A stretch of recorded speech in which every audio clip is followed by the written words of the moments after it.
Mafia cornered the billionaire in an alley. He begged a waitress, "Pretend you're my girlfriend." The story began with footsteps.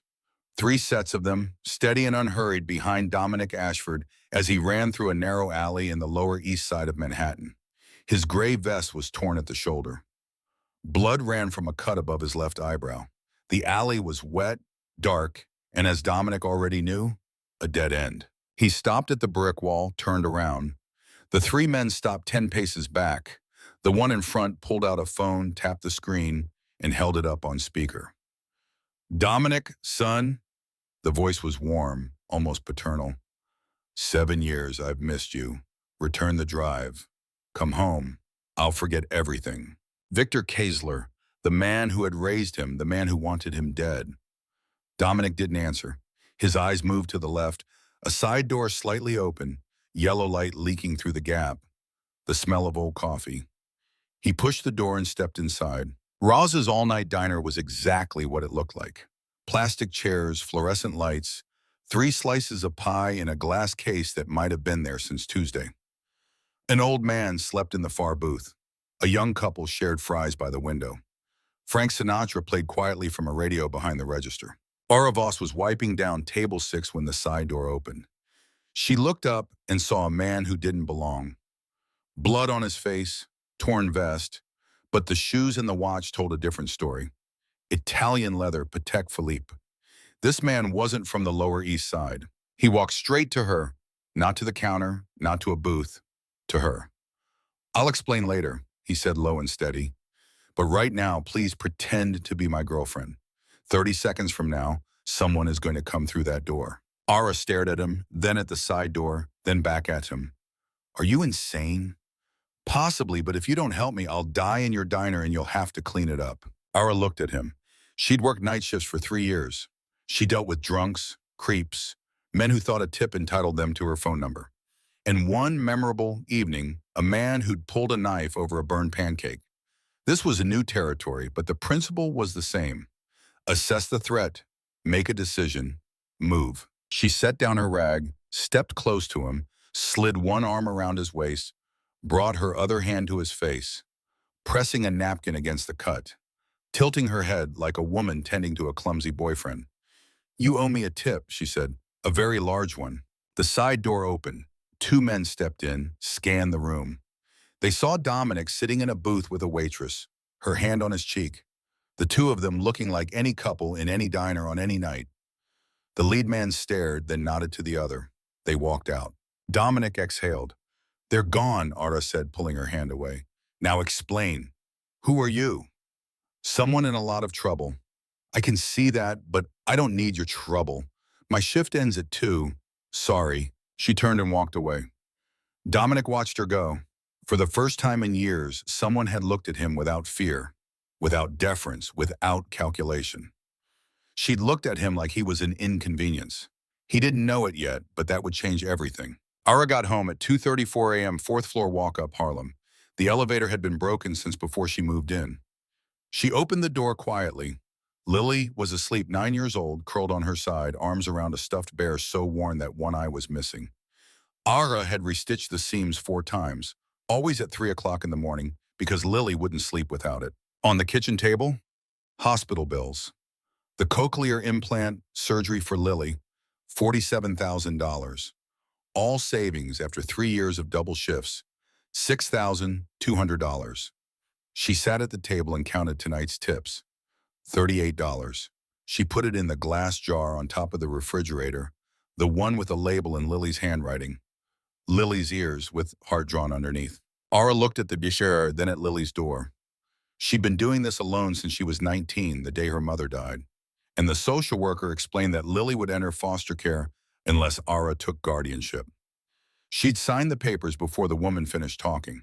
Dropped out of community college the next week. Started working doubles. 7 years, and the number was still $40,800 short. She didn't cry. She'd stopped crying about 2 years ago when she realized tears didn't lower hospital bills. 2 days later, Dominic came back, this time through the front door in daylight, wearing a clean navy sweater. No blood, no torn vest. He looked like a catalog model, except for his eyes. Too watchful, too still. the eyes of someone who checked exits before sitting down. He took the corner booth, ordered black coffee. Ara set the cup down harder than necessary. So how much tip do you owe me now?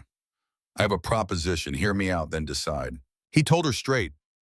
He needed to cover a normal relationship that the people hunting him couldn't question. Someone to appear with him in public as his girlfriend for a few weeks. In return, $50,000 cash. No questions, no strings. Ara was quiet for 10 seconds. She looked at her own hands. Cracked knuckles from dish soap, calluses from bus tubs, short nails because long ones broke during shifts. $50,000 to pretend to love a stranger. You really are insane. I know what that number means to you. Ara stood up fast. Her eyes went dark. You investigated me. I had to know who I'm trusting. I know about Lily, the surgery, the jar on your refrigerator. A long silence. Ara wanted to slap him, but $47,000 kept ringing in her head. She thought about Lily, about the jar on the refrigerator, slowly filling, never fast enough. About the audiologist who'd said gently but firmly, the window for optimal outcomes narrows every year. Lily is 9. Ideally, we'd want to do this before she turns 10. 1 year. She had 1 year and she was $40,800 short. Are there rules, she asked? No touching unless necessary. No questions about my past. Tell no one. I have rules too. You never come near Lily. You don't bring danger to my home and you pay half up front. Dominic raised an eyebrow. Most people don't negotiate with me. Most people are afraid of you. I wait tables for a living. The worst you can do is stiff me on the tip. He looked at her for a long moment. Something changed in his expression.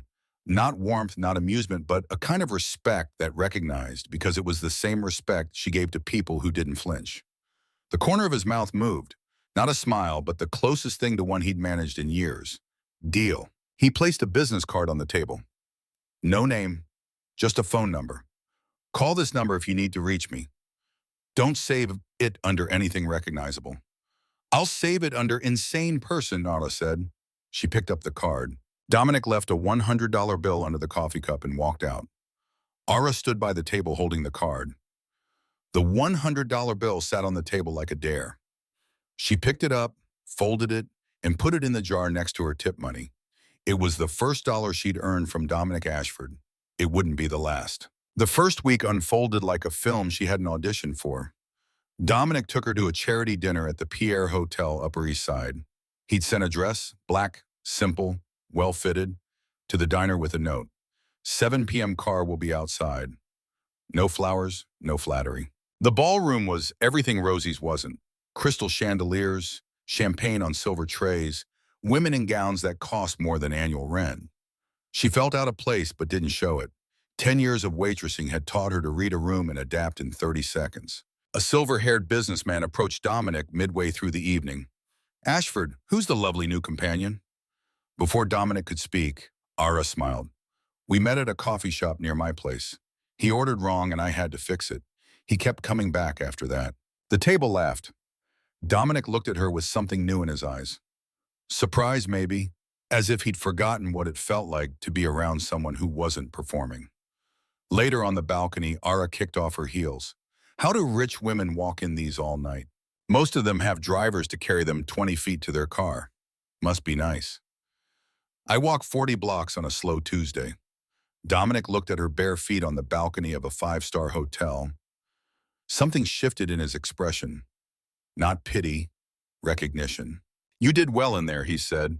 I've been serving people like them for 10 years. I know the script. Only difference is tonight I'm at the table instead of clearing it. That same night across the street, a woman sat in a black sedan.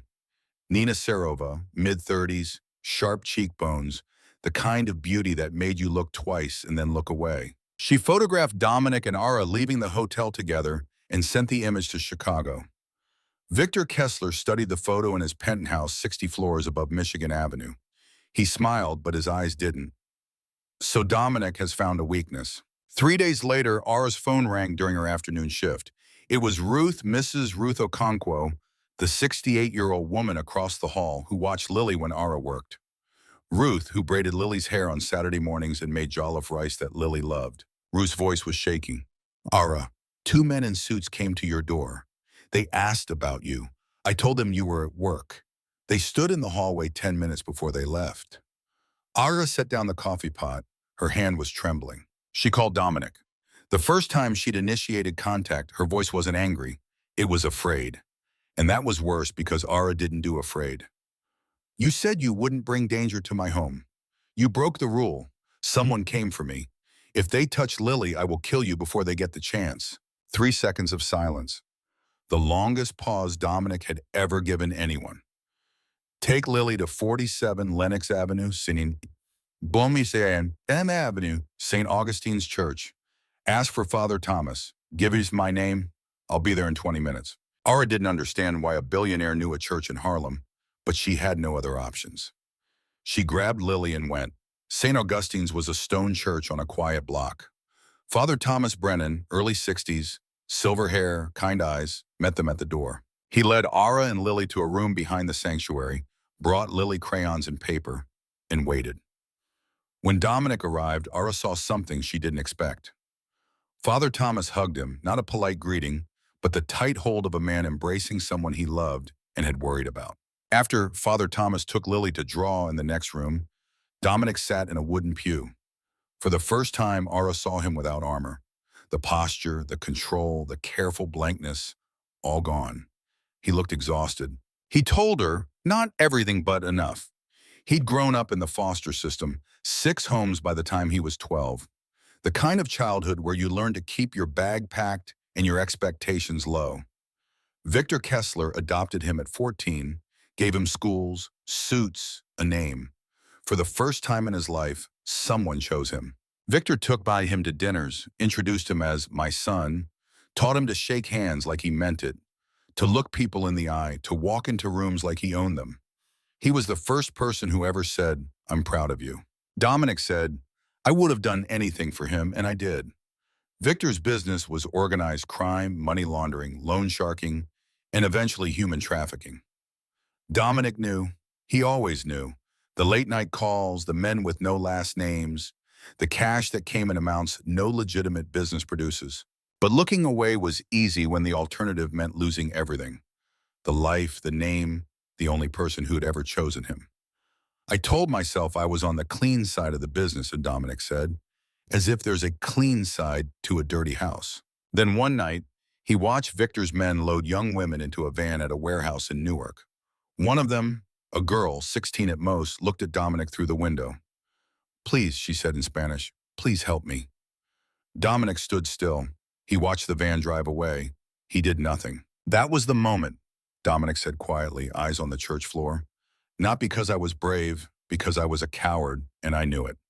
He left Victor's organization the next week, took an encrypted hard drive containing 7 years of financial records, shell companies, bribed officials, transaction logs, enough to bring down the entire network. For 7 years, he'd hidden, built his own clean company, Ashford Holdings, while the drive sat in a safe and Victor hunted him. I'm not a good man, Ara. I'm just someone trying to fix what he broke. Ara was quiet for a long time. Through the wall, they could hear Lily's crayons scratching on paper. I don't need you to be a good man, Ara said. I need you to keep Lily safe. Can you do that? With my life. Don't say that unless you mean it. People have always promised me things before. I mean it. She looked at him, not with warmth, not with forgiveness, but with the clear eyes of someone who'd learned to weigh words against actions and trust only the second. Then we keep going. The weeks that followed changed in ways neither of them planned. Dominic continued the arrangement. Dinners, events, appearances. Ara played her role with the natural ease of someone who'd spent a decade reading strangers. She noticed things about him. He always sat with his back to the wall. His left hand stayed under the table. His eyes swept every room for exits. He never ordered alcohol. He never took a phone call in front of her. And he never, not once, asked her a personal question. That last part bothered her more than it should have. At a fundraiser in Soho, a woman in a red dress cornered Ara near the bar, while Dominic was talking to investors across the room. So, you're the new one, the woman said, champagne glass tilting. How long do you think you'll last? Dominic doesn't do relationships, he does arrangements. Maybe that's because no one's ever been worth more than an arrangement to him, Ara replied, surprising herself. The woman raised an eyebrow and walked away. Across the room, Dominic caught Ara's eye. She gave him a look that said, I just defended you. You owe me another tip. He almost smiled. The small moments added up in ways the big ones didn't. Dominic learned that Ara drank her coffee with exactly 2 sugars and no cream, that she hummed when she was nervous, that she read books during breaks, always paperbacks, always borrowed from the library, and always returned exactly on time because she refused to pay late fees on principle. Ara learned that Dominic couldn't cook anything except scrambled eggs, that he slept 3 hours a night, that he kept a photograph in his wallet, not of Victor, not of himself, but of the church. St. Augustine's, the place he went when everything else fell apart. Why a church? Ara asked one evening as they sat in the car outside her building. The engine was off. Neither of them was getting out. Father Thomas found me when I was 16. I'd run away from Victor's house for the first time. Ended up in Harlem, sleeping on the street. Thomas pulled me off a bench, took me in, fed me. He didn't ask questions. He just let me sit. Did you go back to Victor? 3 days later, I wasn't brave enough to leave. You were 16, old enough to know right from wrong, too scared to choose right. Ara was quiet then. I was 19 when my mom died and I took Lily. I didn't feel brave either. I felt trapped, but I did it anyway. That's the difference between us, Dominic said. You chose the hard right thing. I chose the easy wrong thing. And now he looked at her. Now I'm trying to figure out if it's too late to switch. She held his gaze for a moment longer than necessary. Then she opened the car door. It's never too late, she said. It's just harder the longer you wait. One evening, driving back from a restaurant, Ara spoke into the silence. The last time I ate at a restaurant, I was 17. My mother took me for my birthday, a little Italian place in the Bronx, Piccolo's. Red tablecloths, candles, wine bottles. She ordered 1 plate of pasta, couldn't afford 2. She said it was the best meal of her life. 3 months later, she was diagnosed with cancer. Dominic said nothing. He kept his eyes on the road. The next evening, when he arrived to pick her up, there was a white cardboard box on the back seat. Warm. The red logo of a restaurant she hadn't seen in 11 years. Piccolo's. Her mother's order, which she hadn't told him. He'd found it anyway. Ara opened the box, looked at the pasta. Her jaw tightened, her eyes reddened. She turned to the window and said nothing. Neither of them spoke for the rest of the drive. When she got out, she paused at the door. Dominic? Yeah, a beat. Nothing. Good night. She closed the door. Dominic sat in the car watching the 4th floor light come on before he drove away. It was the pasta that broke her, not the expensive dinners, not the dress, not the money, the pasta. Because the dinners and the dress were part of the arrangement. The pasta was just him remembering something she said and doing something about it. That was the crack in the wall. And once it was there, everything started leaking through. It happened by accident. Dominic came to the apartment to pick up Ara for an event. She wasn't ready. Lily opened the door. She looked up at him, this tall, serious man in his dark coat, and studied his face with the directness only children have. Lily couldn't hear, but she could read faces the way most people read books. She saw that Dominic was nervous, and she smiled, wide, unguarded, conspiratorial, as if they shared a secret. She grabbed his hand and pulled him inside. The apartment was small, kitchen and living room in one, Lily's drawings taped to every wall, suns and houses and stick figures, all smiling or holding hands, and all living in a world kinder than the one outside. Ara's pillow and blanket sat folded on the couch. She'd given the bedroom to Lily. Dominic understood that in a single glance. This woman gives everything and keeps the couch. At her drawing table, Lily showed him her latest picture. 2 figures, one tall and one small, holding hands. Above them, a yellow sun. She pointed to the tall figure, then at Dominic, then pointed to the small figure and patted her own chest. Dominic stared at the drawing. No one had ever drawn him before. No one had ever thought to include him in a picture of happiness. In Victor's world, he appeared in newspapers and financial reports. In Lily's world, he stood under a yellow sun holding hands with someone who chose him. He sat down slowly, touched the edge of the paper, then Lily's hand. She grabbed his finger and squeezed. The grip of a 9-year-old who has decided without reservation or calculation that you are safe. When Ara came out of the bedroom, she found them on the floor. Lily was teaching Dominic to sign her name, finger by finger, correcting his clumsy hands with silent laughter, repositioning his fingers with the patience of a tiny professor. Ara stood in the doorway. She didn't speak, but something in her chest, something she'd buried a long time ago, moved. Marcus Cole, Dominic's head of security, former Army Ranger, sat across from him in the safe house. You're losing focus. Victor knows about her. If you care about Ara, the best thing you can do is disappear from her life. And then what? Run again? Find another city? Another name? Another 7 years of nothing? You'd be alive. I've been alive for 7 years, Marcus. That's not the same as living. Marcus leaned forward and, I'm not your therapist. I'm your security. And I'm telling you, the moment you walked into that diner, you created a vulnerability. Victor will exploit it. He already has. Men came to her building. Then end it. Pay her. Walk away. Dominic was quiet for a long time. I can't. Can't or won't. Does it matter? Marcus shook his head slowly. You know, for a smart man, you are remarkably stupid about this. Probably. But every time Dominic thought about leaving, I'm so happy. Mom's crying. He saw Lily's face when she taught him the sign for friend. He saw Ara turning to the window with red eyes and a box of pasta in her hands. He saw the jar on the refrigerator. That night in his penthouse, Dominic stood at the window looking at the Manhattan skyline and asked himself a question he'd been avoiding for 7 years.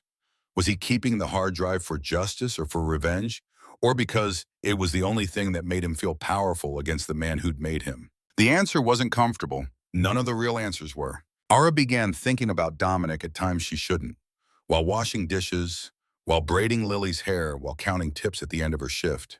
She hated it. She'd built her life on self-sufficiency, on needing no one, on the iron certainty that the only person she could rely on was herself. It had kept her sane for 7 years. And now this man, this impossible, dangerous, maddening man, was dismantling it. And he wasn't even trying. It was the pasta that broke her.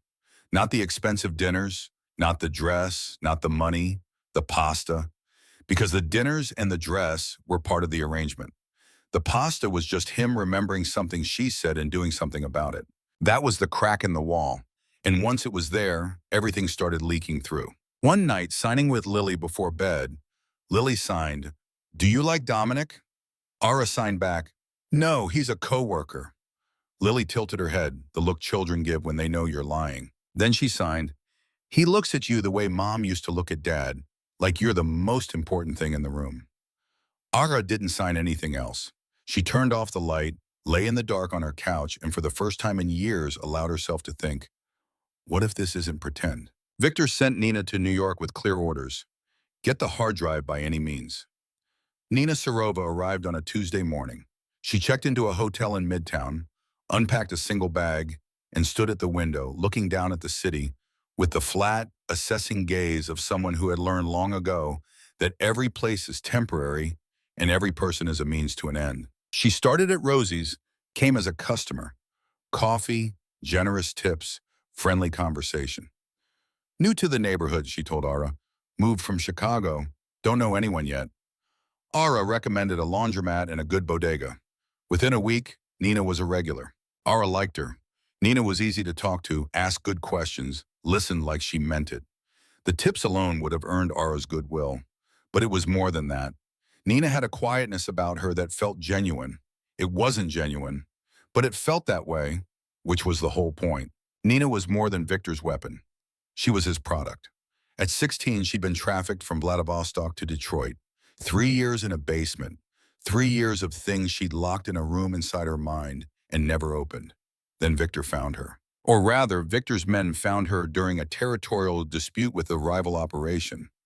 Victor could have sent her back to Russia. Instead, he pulled her out, gave her a name, clothes, training. He taught her to fight, to surveil, to disappear. He said, "You're not a victim anymore. You're mine." She was 19 when she understood the difference between being rescued and being recruited. By then, it didn't matter. She had nowhere else to go. She was loyal to Victor the way a person is loyal to the only structure they have ever known. Not out of love, but out of terror at the alternative. The street was still there in her nightmares every night. Then she found Lily. She followed routine and spotted Ruth taking Lily to the park on a Tuesday. Nina sat on a bench and watched. Lily was drawing a house with a crooked chimney, two stick figures, a sun with triangular rays. Nina approached, sat next to her. Lily looked up, studied Nina's face, and smiled. She offered her blue crayon. Nina took it. Her hand trembled. She drew a small star next to Lily's house. Lily pointed to the star, then gave Nina a thumbs up. Then she pointed to Nina and signed something. Slowly, carefully, the way you sign to someone you're not sure understands. Nina didn't know sign language, but she understood. Lily was asking her name. Nina touched her own chest and mouthed, "Nina." Lily repeated it, shaping the word with her lips. Then she grinned and wrote Nina next to the star in blue crayon. She added a small heart. Nina stood up. She walked to her car, sat in the driver's seat, and stared at the steering wheel for 5 minutes before she could start the engine. She'd killed the girl inside herself years ago. The girl from Vladivostok. The one who drew stars in school books. The one who trusted strangers. Victor had buried her. Nina had let him. But Lily had just written her name next to a star and drawn a heart, and the dead girl opened her eyes. She reported to Victor that night, "The waitress has a younger sister, deaf, a child. If we use her, Dominic will hand over the drive." Victor nodded. "Do it." "Yes," Nina said. Under the table, her nails drew blood from her own palm. Marcus discovered Nina's surveillance within 48 hours. Dominic understood instantly. Victor would use Lily as leverage. If he handed over the drive, hundreds of trafficking victims would never be rescued. If he didn't, Lily and Ara would pay. He went to Ara, not at the diner, not at an event, at the fourth floor walk-up, 11 at night, standing on the concrete landing. She opened the door in a sweatpants and an old t-shirt, hair pulled back, dark circles under her eyes. She looked nothing like the woman in the black dress at the pier. She looked exhausted and real and more beautiful than anyone he'd ever seen. And the thought terrified him. "I've broken every rule you set. I brought danger to your home. I put Lily at risk. And I've done something worse. I've let myself care about you. That's the biggest mistake." Ara leaned against the door frame, arms crossed. "That's a hell of a thing to say at 11 o'clock on a Tuesday. I don't know how to do this any other way." "Do what?" "Be honest with someone." Something in Ara's face softened. "Not much, just a fraction, just enough." "You know the difference between you and every other man who stood at this door?" she said. "The landlord comes to collect. The cable guy comes to fix something. My mother's boyfriend used to come when he was drunk. Every man who stood here wanted something from me." She paused. "You're the first one who came to tell me you're scared." Dominic looked at her. "I am scared." "Of what?" "Of being the reason something happens to you or to Lily." "I destroy things, Ara. That's what I've done my whole life. I destroy the things I'm near." "You haven't destroyed us yet." "Yet." A long silence. A door slammed somewhere on the second floor. A baby cried.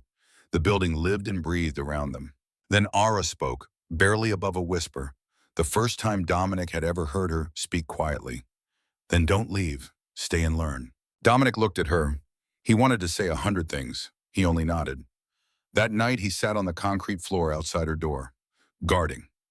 No one asked him to. A billionaire on a cement floor in a Harlem walk-up, watching the stairwell until dawn. Around 4 a.m., the door opened. Ara stood there with a blanket and a cup of coffee. "You're going to freeze out here." "I'm fine." "You're sitting on concrete in November. You're not fine." She dropped the blanket on his lap and set the coffee beside him. "It's black. That's still how you take it, right?" "That's still how I take it." She looked at him for a moment, this ridiculous man on her hallway floor, and shook her head. "Good night, Dominic." "Good night, Otto." She closed the door. He wrapped the blanket around his shoulders, drank the coffee, and stayed until sunrise. It was the most honest night of his life. Victor moved. Nina received the order. But Nina didn't follow the original plan. Instead of grabbing Lily from the apartment, she waited until Ara brought Lily to St. Augustine's. She approached Lily outside the church. The girl recognized her from the park. Lily went willingly. Nina called Dominic. "The drive. Tomorrow, 6 a.m. Warehouse 14, Red Hook, Brooklyn. If you don't come, the girl goes to the place you once watched those women disappear. You remember that place, don't you? The line went dead. Nina had aimed his deepest shame directly at him. Ara found out 20 minutes later. She came home from her shift, opened the door, called for Lily. No answer. Called Ruth. Ruth said Lily had gone to the church with the nice lady from the park. Ara's hands went cold. She called Dominic. He answered on the first ring. That alone told her something was wrong. Dominic never answered on the first ring. Where is my sister? 3 seconds of silence. When Dominic spoke, his voice was different. The control was still there, but underneath it, something had cracked. They took her. The words entered Ara's body like ice water. She sat down on Lily's bed, the small bed with the one-eyed bear and the pillow that still smelled like her sister's shampoo, and pressed the phone against her ear. Who? Victor's people. They want the drive. Then give them the drive. If I give them the drive, 200 trafficking victims never get justice. The case dies, the network survives. I don't care about the network. I care about Lily. I know, that's why I'm going to get her back. How? By walking in. That's not a plan. That's a suicide note. It's the only option that gets Lily out alive. Ara was silent. She looked at the drawings on Lily's wall. The suns, the houses, the stick figures holding hands. The tall figure that was Dominic. The small one that was Lily. If you don't bring her back, Ara said, and her voice didn't shake, then don't come back either. I understand. No, you don't. I'm not making a threat. I'm telling you what I'll do. I'll find you wherever you go, however long it takes. All right, bring back Lily. I will. She hung up. She sat on Lily's bed for 10 minutes without moving. Then she stood up, put on her coat, and walked to St. Augustine's.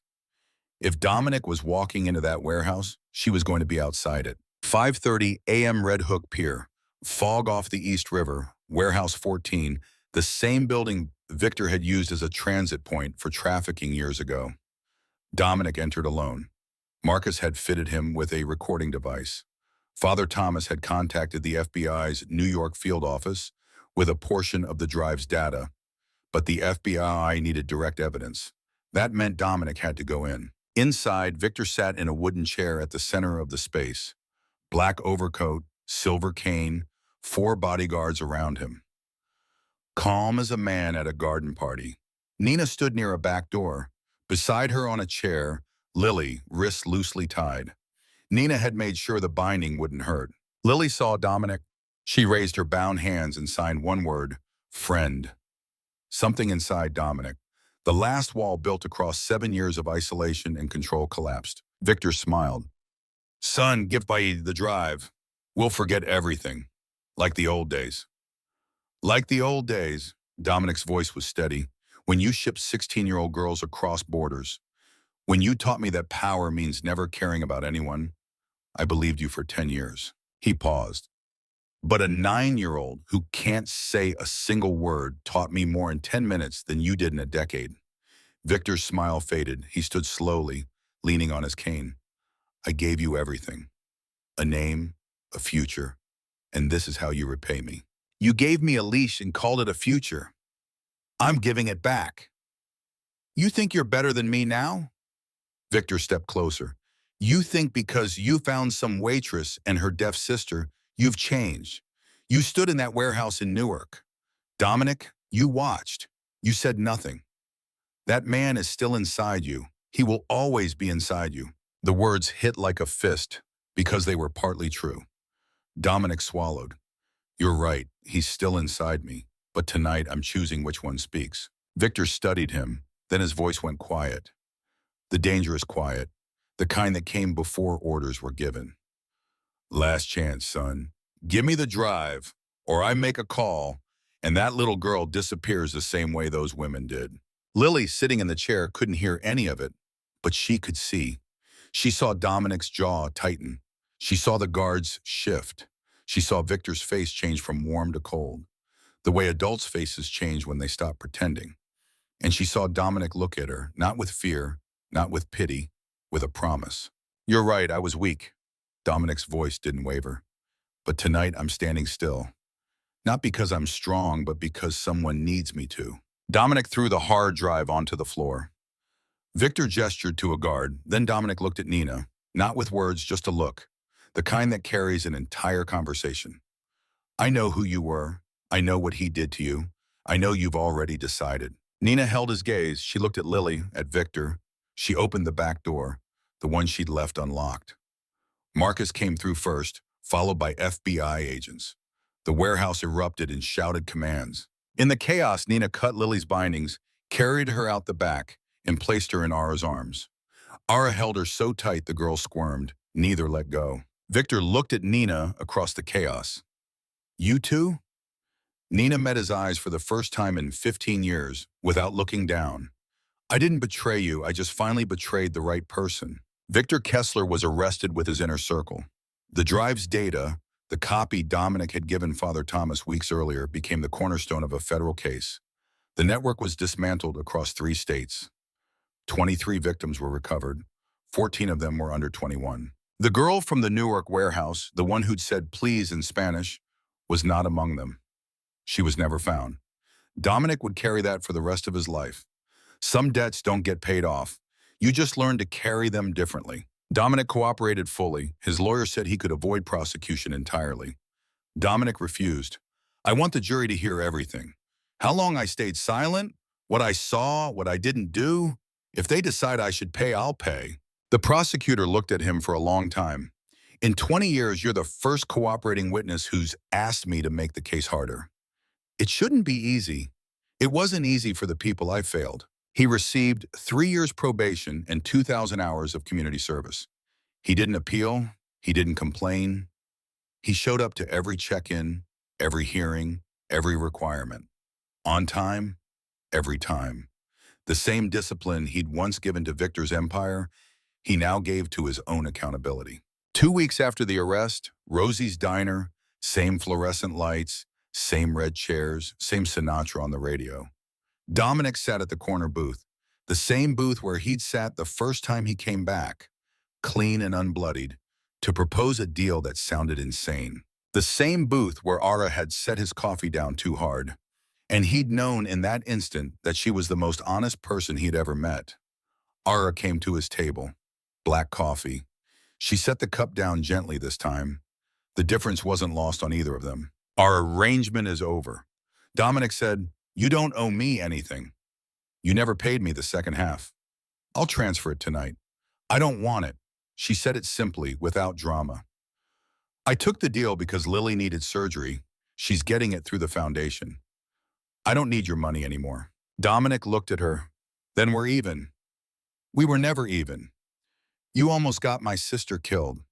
I know. And you saved her. Nina saved her. You put yourself in that warehouse. You could have run. You could have handed over the drive from a distance and disappeared. You walked in because you needed to look Victor in the eye when it ended and because you needed Lily to see you come for her. Dominic didn't respond because she was right. So why are you here? Ara asked. He looked at the coffee, then at her. Because this is the only place that's ever felt like home. Ara studied him the same way she had the first night when he stumbled through the side door with blood on his face. But her eyes were different now. They held something that looked like a decision made long ago.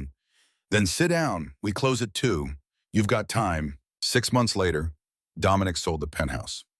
Moved to a 2-bedroom apartment close enough to walk to Rosie's, close enough for Lily to knock on his door every Saturday morning with her drawing pad and crayons. He established the Lennox Foundation, named for the street that led to St. Augustine's, supporting trafficking survivors, funding rehabilitation, providing legal aid.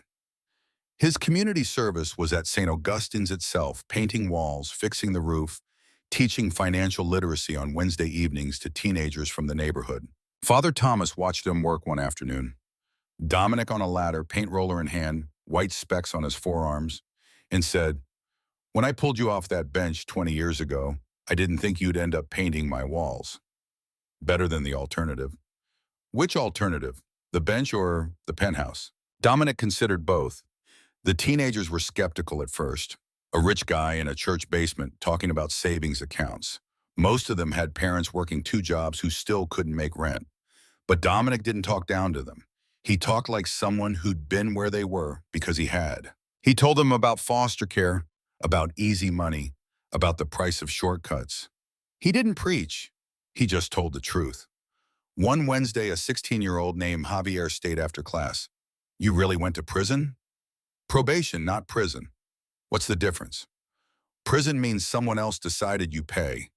Probation means you decided yourself. Javier thought about that. My cousin says the only way out of this neighborhood is to work for people like you used to work for. Dominic put down the marker. Your cousin is wrong. There's no out that way, only deeper in. I spent 10 years thinking I'd found a shortcut and 7 more running to find the exit. Did you find it? Dominic looked around the church basement, folding chairs, a whiteboard, fluorescent lights, a long way from the penthouse. Yeah, he said, I found it. The next Wednesday, Javier sat in the front row. The Wednesday after that, he brought a notebook. Clara refused Dominic's money for Lily's surgery. She'd been clear about that from the first day, and she didn't bend. I'm not a charity case, she told him when he offered. I took your deal because I had no choice. I'm not taking your money because you feel guilty. It's not guilt. Then what is it? It's the first useful thing that my money could do. Your money has done useful things. The foundation, the rescue operations, the kids at St. Augustine's. Don't insult both of us by pretending this is just about writing a check. She was right and he knew it. What he wanted wasn't to pay for the surgery. What he wanted was to be the person who made it happen. And that was about him, not about Lily. But the Lennox Foundation had a pediatric medical assistance program. Lily qualified on her own merits. The application was reviewed by an independent board. Ara knew Dominic was behind the foundation. She didn't say a word. She just submitted the application. Some battles aren't worth fighting when your sister's hearing is at stake. The surgery was at Mount Sinai on a Tuesday in March. Dominic didn't go into the operating room. He sat in the hallway with Ara, both in plastic chairs, both silent for 3 hours. They didn't talk. They didn't need to. 3 hours of silence in a hospital hallway, and it was the least lonely Ara had felt in 7 years. A nurse passed by twice, assuming they were married. Neither corrected her. When the surgeon came out and said the procedure was successful, she should be able to hear with the implant within a few weeks after activation. Ara stood up. She walked to the end of the corridor. She put her back against the wall, slid down until she was sitting on the floor, and cried. For the first time in the entire story, cried. Not polite crying, the deep, shuddering kind that comes from a place so far down you forgot it was there. 3 years of doubles and tip counting and sleepless math, the jar on the refrigerator, the label in Lily's handwriting, all of it at once against the hospital wall. Dominic stood beside her. He didn't touch her, just close enough for her to know he was there, far enough for her to have space. He'd learned this about her. Ara didn't need rescuing.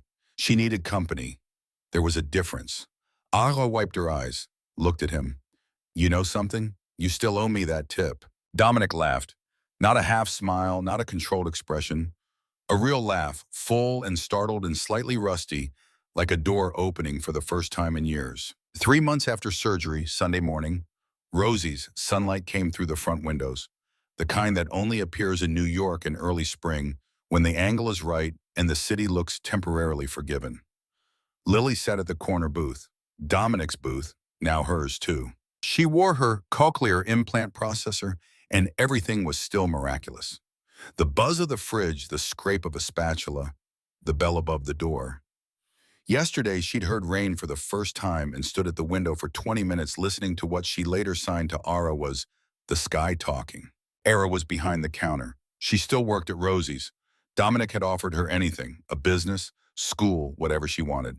She'd said, "This is my place. I choose to be here." The front door opened, not the side door, the front door. Dominic walked in, rolled sleeves, jeans, no torn vest, no blood, no watch, worth more than a car. He looked ordinary. For the first time in the story, he looked ordinary. And that was the point, because ordinary was the thing Dominic Ashford had spent his entire life running from. And it turned out to be the thing he'd been running toward. Lily heard footsteps, heard them and turned. She looked at him. He looked at her. Then she opened her mouth slowly, carefully shaping each syllable like something precious, and said, Dunik. 3 syllables. Imperfect, unsteady, the most beautiful word he'd ever heard. His eyes went red. He didn't speak. He walked to her, knelt, and Lily threw her arms around his neck.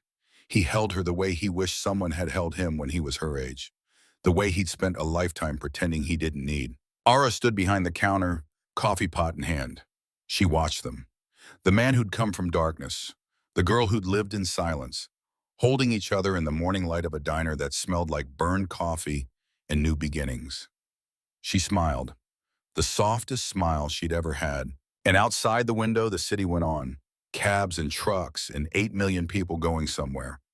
But inside Rosie's all-night diner, 3 people had already arrived. The story ends here, not in a penthouse, not on a beach, in a diner where coffee costs $2 and the chairs are plastic and a little girl just spoke a name for the first time. Opening image, a man running through darkness through a side door, blood on his face.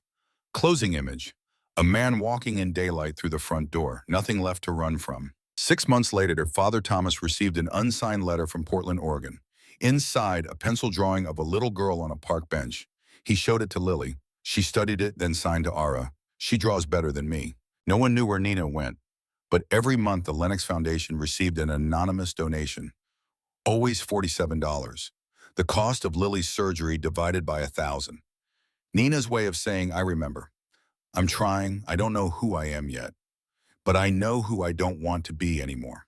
If this story touched your heart, hit that like button. It means more than you know. Subscribe and turn on notifications so you never miss a story, because every week we bring you tales of broken people finding their way back to each other. See you in the next.